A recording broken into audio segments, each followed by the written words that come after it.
Collaboration is very much similar to going outdoors. It's about exiting yourself for a second, being aware that there's more than you, and in that space you learn something about yourself. You find a different kind of quiet. And I find that collaborating has always left me with a new tool every time I finish a project.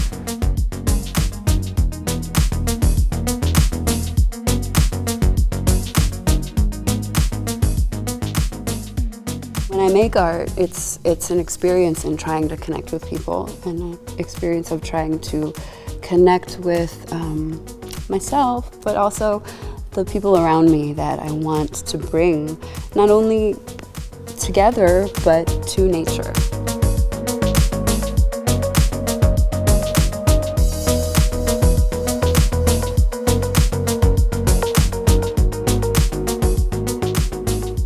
I naturally pay attention to what's going on around, like in my neighborhood or wherever I'm at, or if I have a project, I like to go to that neighborhood and see what's happening there, who lives there, what kind of life is happening there.